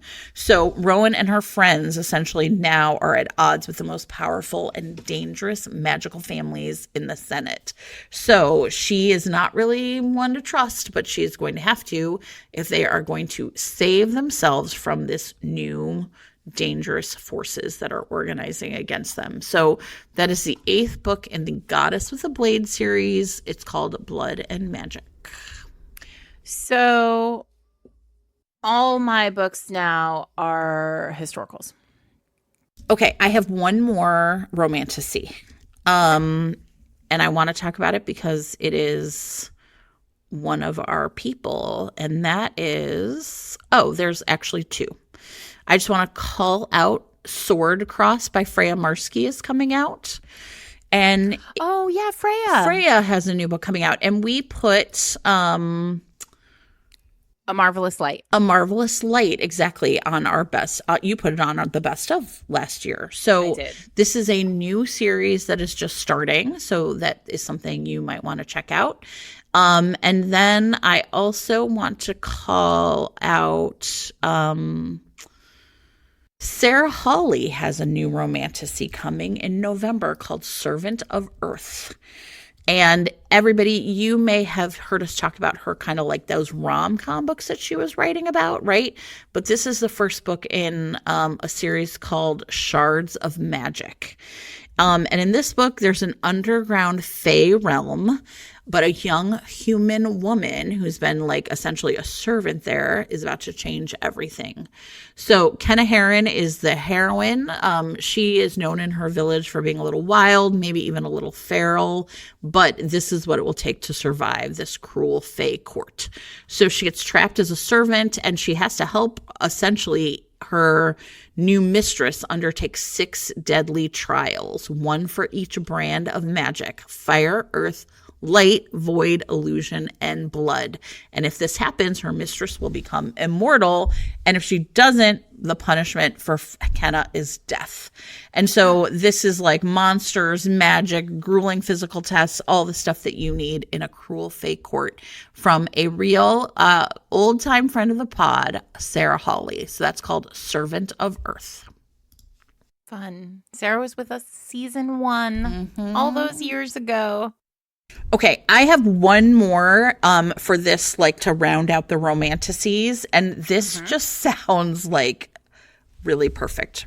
Okay, it's called This Will Be Fun by E.B. Asher. And in this story, essentially, it's a romantasy about like 2 couples who 10 years ago, they saved the realm, but it ruined their lives. So everyone in Mithria knows the story of how best friends Beatrice and Elwyn, the handsome ex-bandit and valiant leader Gladwell the Great, Valiant Leader, Gladwell the Great, and handsome ex-bandit Claire, the four of these defeated the realm from darkness. Everyone loves this tale except for these four heroes. They have not spoken to each other in a decade. Oh, what devastated happened? by what their quest cost them. But they all receive an invitation to the Queen of Mithrilia's wedding, and you can't really turn down an invitation from the Queen. So this is like Genesis, a big... the 4 Ps and V. No, I don't. I think it's two couples, everybody. I think it's two couples. And so Claire is not over his long ago fling with Beatrice. Beatrice is feeling guilty about how everything ended. Elwyn is unprepared for the return of her ex-love. And all of them are lost without Galwell. So essentially, these former friends are really going to have to figure it out. So at the wedding, perilous things, of course, dark forces have returned. And so maybe this time around, these couples can find their happily ever after. It just sounds like a really cute premise, right? So that is This Will Be Fun by E.B. Asher. Okay. Historicals? And then we could maybe wrap it up at the end with a couple of romantic suspense maybe is coming back. Oh, yeah. Okay. I changed my mind about the romantic suspense because it's more thriller than not. Well, that's fine. We're going to put it in that bucket at the end. Okay. All right. We're going to get into historicals.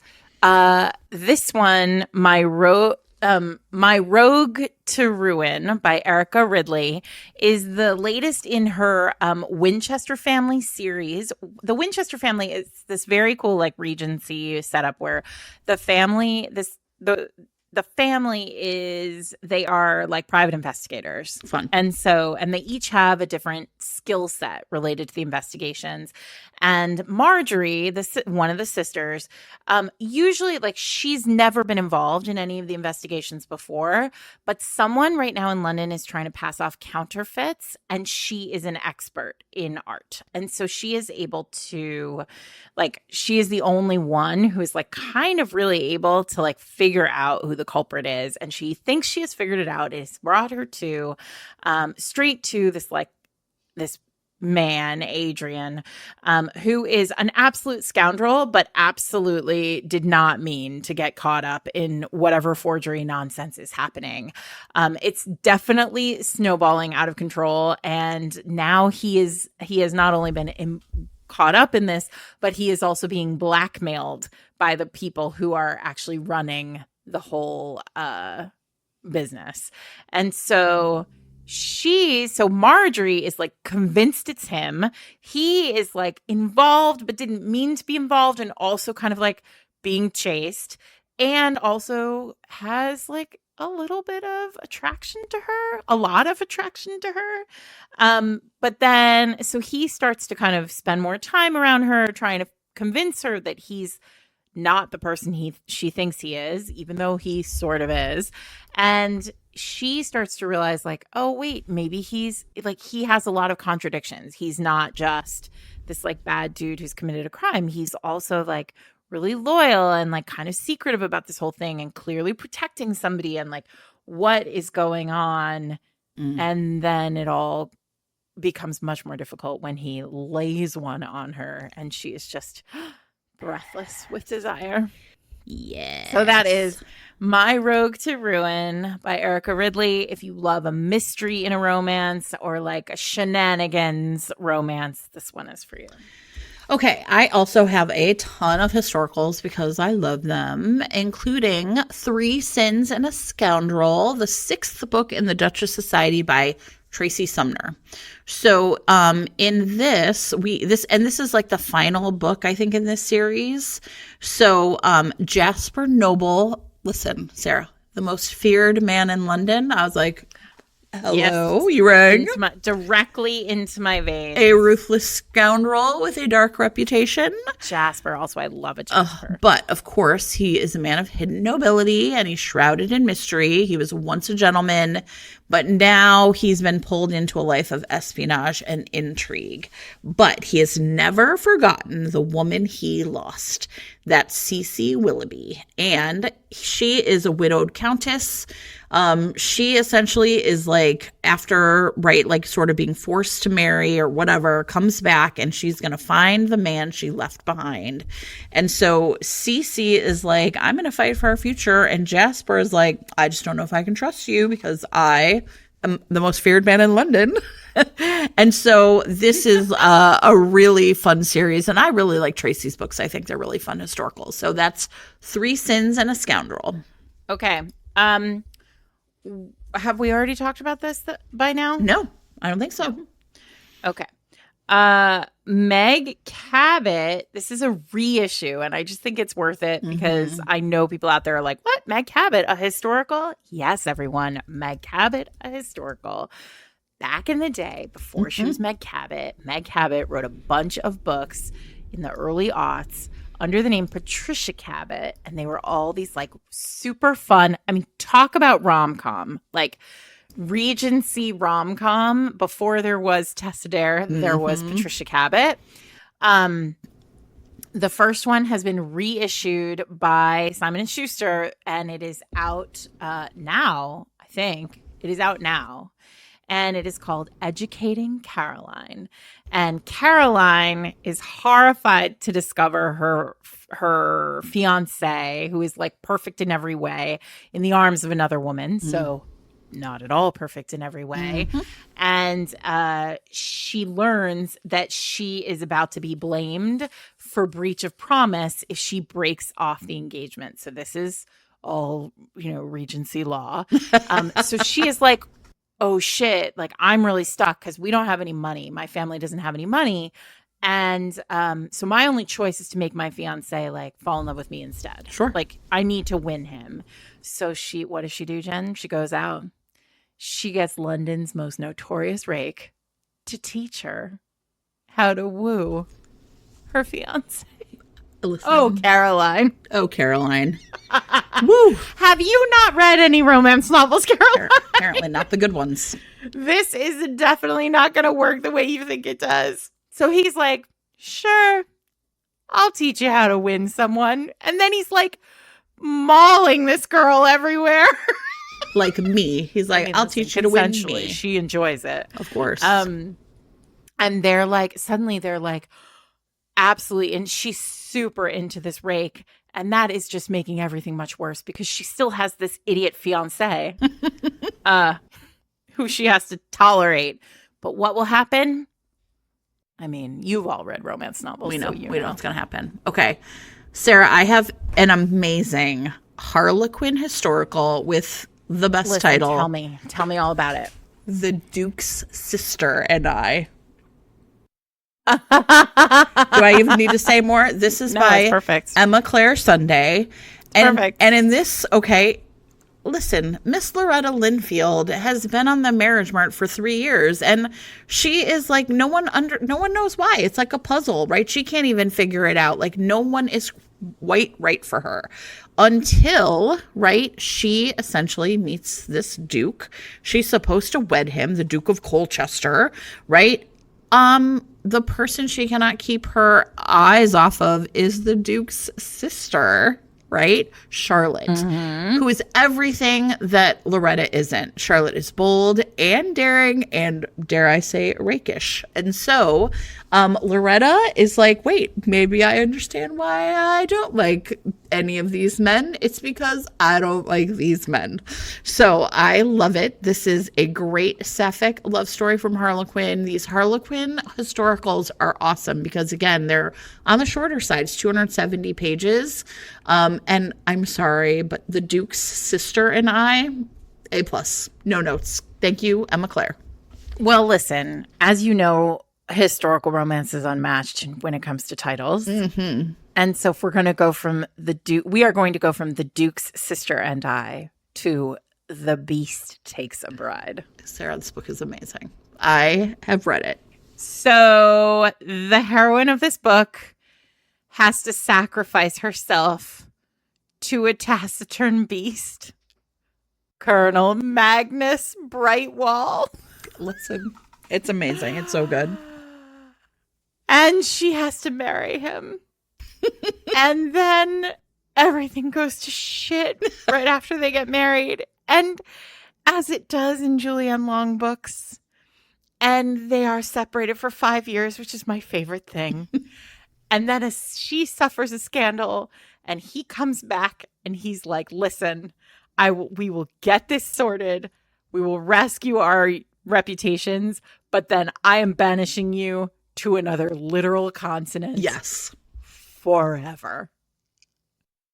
And then they are like stuck in together, forced to work together to rescue their reputations and forced to just deal with the like tense passion that they cannot deny. And the beast discovers that there's only one woman who can tame him. It's so good. But he's still so pissed and stupid. And she is so in love with him.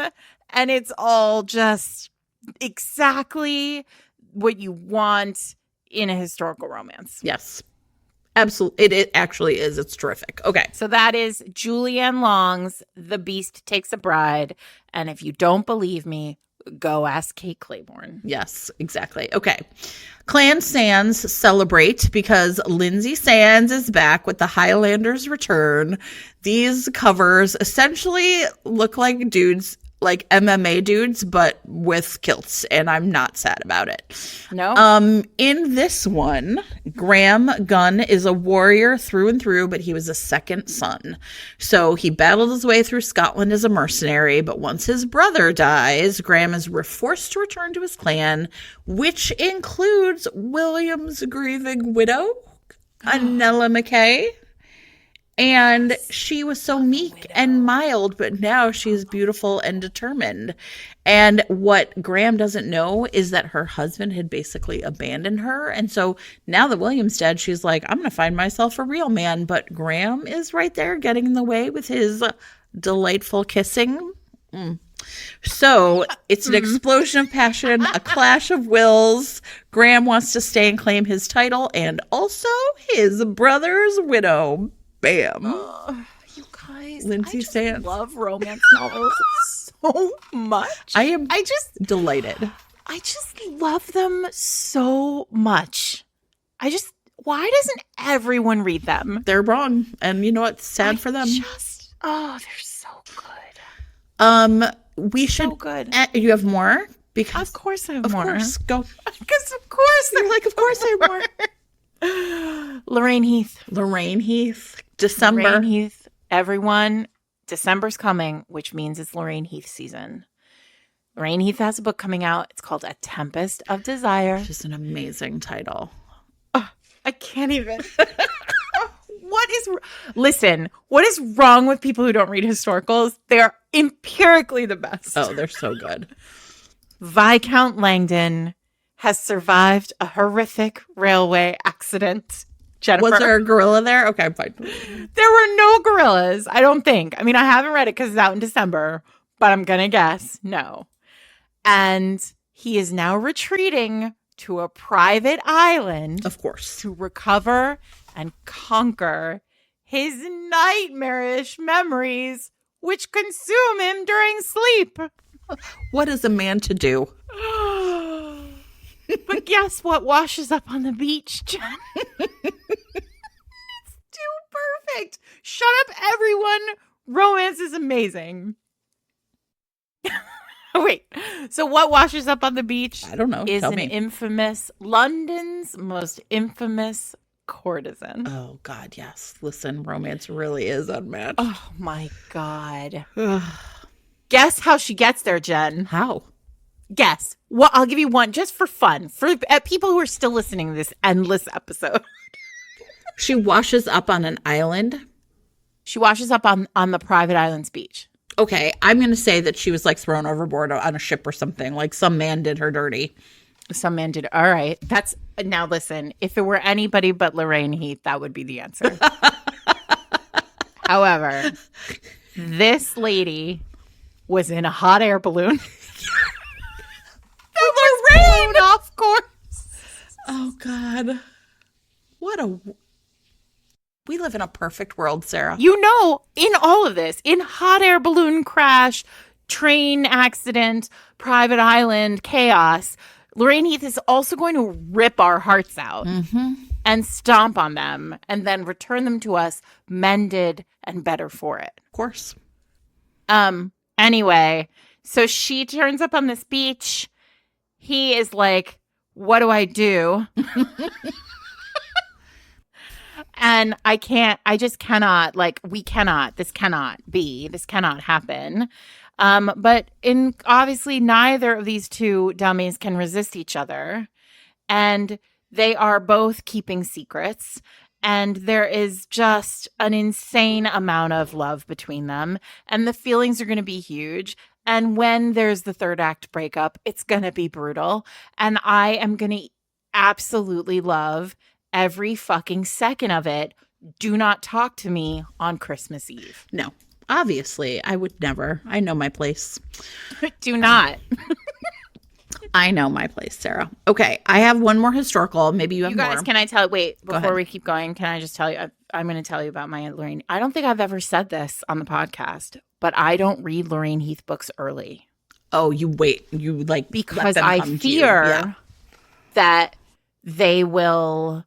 Then I will have to wait longer. Yeah, right. Exactly. So like, I don't read them early. Listen, Kate. Listen, I know the science of that is not right, but like. No, it feels logic. I understand you entirely. Kate holds a Julianne Long. So she won't read the last one until this one comes out. So she's behind. Same. Listen. Yeah. So we all have our quirks. Yeah.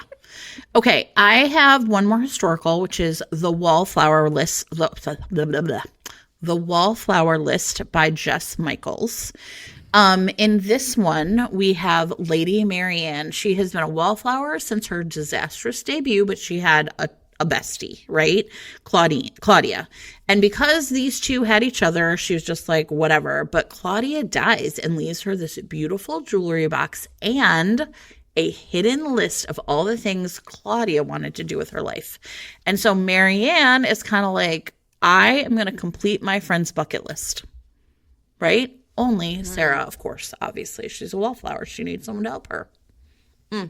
Sebastian. I mean, you know the story very well. Could it be? Sebastian, Earl of Ramsbury, has been best friends with Marianne's brother for almost his entire life.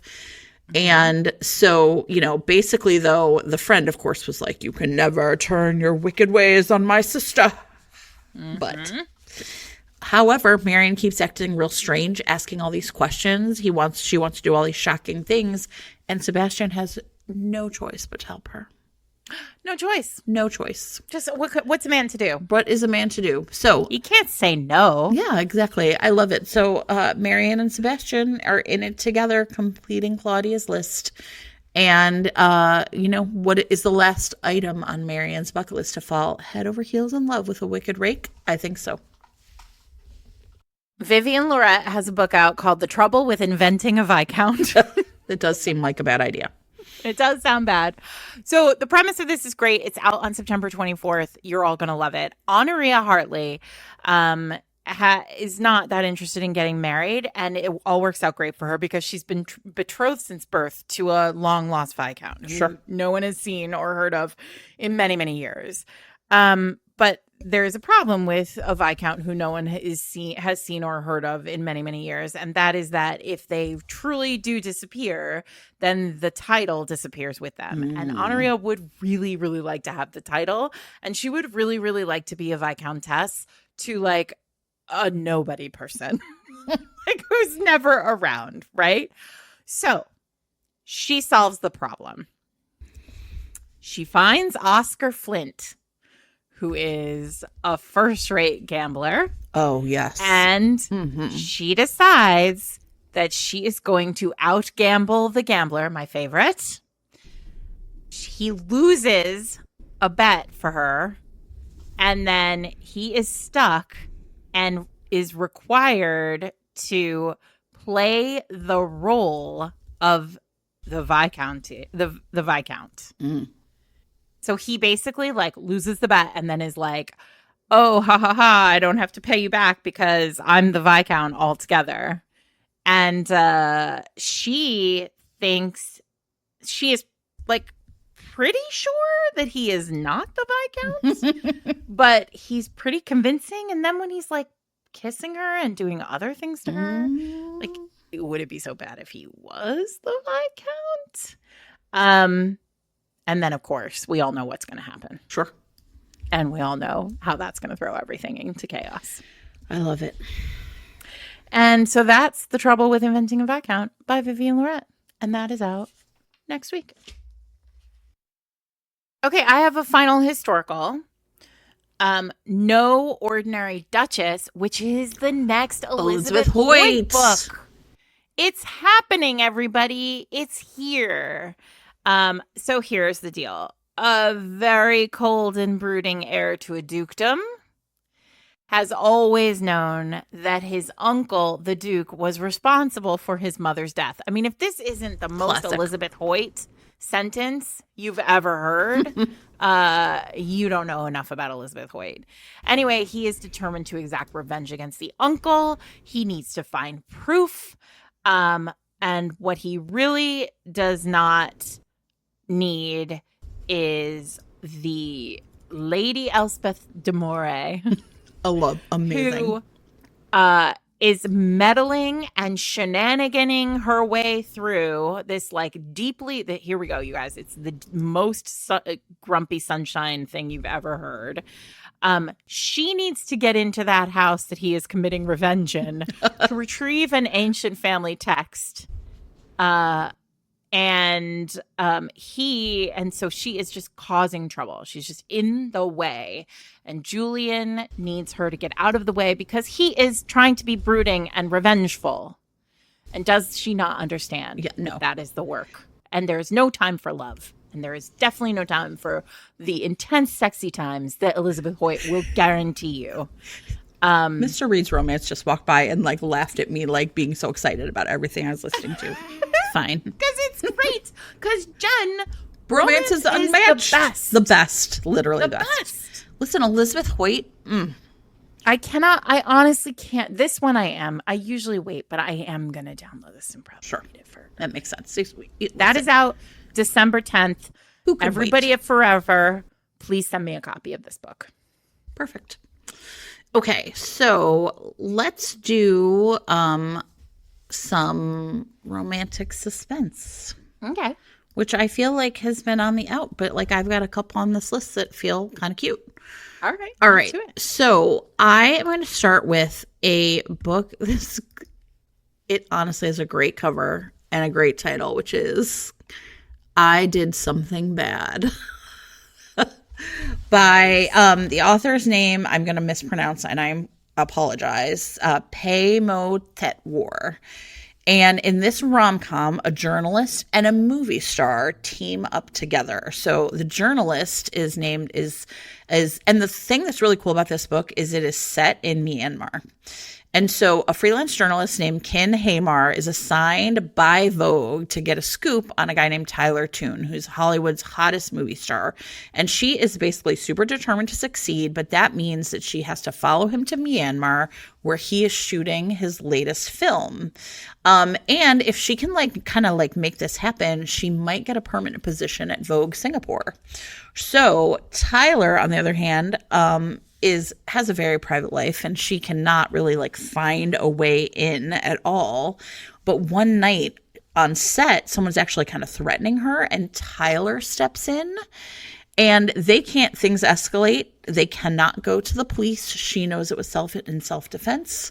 So what is going to happen? So Kin and Tyler work together to find out more about this attacker. They are growing closer, but now she's like, how can I write an article about Tyler when he has been here to help me all along, right? Will they get away with murder is the question. And this is a really fun romantic suspense book. It's called I Did Something Bad. Set in Myanmar. I know. Isn't that terrific? I'm you guys, automatically Myanmar is on the do not travel list. Exactly. So this is not we are not recommending travel. That's why you read the books. You can have the experience from the safety of your own home. Exactly. All right, I will talk about this. I'm going to talk about this Rebecca Zanetti book, even though Okay. it is not. It is very like specifically marked as a thriller and not romantic suspense. Which I will be super. I will be super honest with everybody. I was a little bummed This, I think, because I everybody knows how much we love Rebecca Zanetti would love here. Rebecca Zanetti. So here's the deal. She's got a series right now running called the Laurel Snow series. They're good, yeah. And it's a pro, like basically it's like the profiler. Like Laurel is a private investigator who profiles like really like terrible murderers, including serial killers. So she's summoned to this What's the title of it, Sarah? Oh, sorry. You Can Kill. Okay. So there's like this, she's summoned to this town in the Pacific Northwest. They're, with the FBI because there's been this sort of string of really like terrible, brutal murders. And while she is there, like they're so brutal that there is this sort of sense that like maybe they need a wildlife expert involved. And these two have worked before together. So Laurel is there, and then she has the sort of assistance of Huck Rivers. By the way, oh my God. I just realized like what a name is destiny moment this is. Huck Rivers, who is from the Washington Fish and Wildlife team. I've read some of these earlier books. They're terrific. These are really fun. Yeah. And like they are like kind of it's like a little they're like together, right? Yeah. Yeah. So the two of them team up and like her family's involved, like her father is there and he's like a terrible narcissist, but he's not a terrible person, they don't think. But her sister, her half sister, is like a very clever sociopath. Think like Alice from Luther.